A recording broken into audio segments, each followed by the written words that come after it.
Thank you, Lieutenant Governor, and thank you to CHC Inc. for having us here today. So, it's respiratory viral season. We all know that this comes every year. This is no different than any other year, but it is different in some ways because this time is the first time we're seeing COVID-19 in the mix with all the other respiratory viruses that we always see circulate at this time of year, particularly in the Northeast as we get into colder months ahead. So we know that there are a few things that we can do.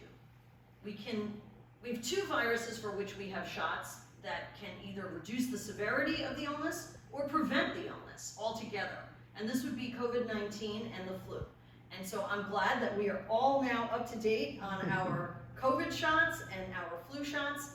And for most people, I would anticipate that I'm hopeful COVID will become a yearly booster that we look to people to get, just like we have the flu shot.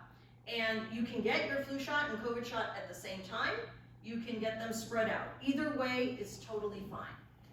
My ask to everybody is to know that Thanksgiving is around the corner. We've started the month of November. It's November 2nd.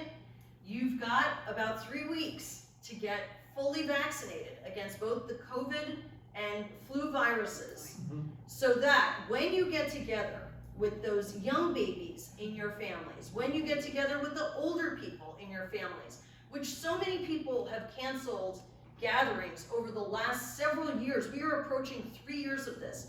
We can't keep doing that. We do need to get back to togetherness and having those moments to be together and appreciate each other.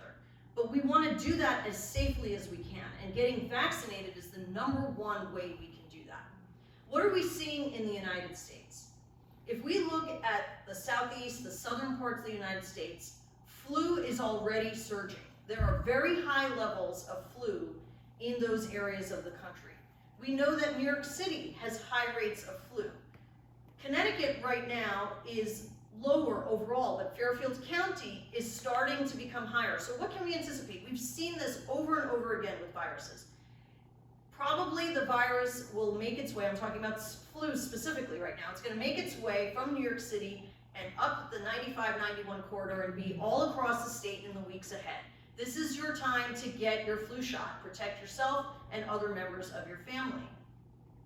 COVID has been relatively stable in our hospitals and from what we can tell in our community from the testing that we do.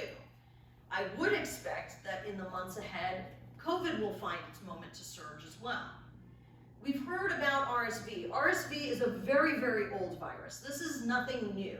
People are hearing about it because pediatric beds and hospitals are being filled with kids that have RSV right now. Most children get better from RSV, but if we have too much strain on our hospital system, then it becomes more challenging for our healthcare providers to take care of those kids. So what can families do to help try to mitigate that, to protect their kids? If your child is sick and unable to control their secretions, wear a mask with coughs and sniffles, then keep them home. You're going to be protecting other children. So when you think about going to school or going to daycare, yes, if you are negative for COVID, that's a good thing. But if you're really not able to have your child to control their secretions and practice good hand hygiene, all the things that we've learned through this pandemic, then we want to keep you having your child at home, because that's going to be the way that we can protect other children in the community. Also, for RSV in particular, it tends to contaminate surfaces. We learned with COVID that COVID less so contaminated surfaces. But RSV does do that, and that's particularly problematic for young children because they touch everything, they touch toys, they touch other children, they touch their face, they put their hands in their mouth, and this is a way that RSV can continue to circulate. So let's keep all those good practices when it comes to respiratory hygiene in mind.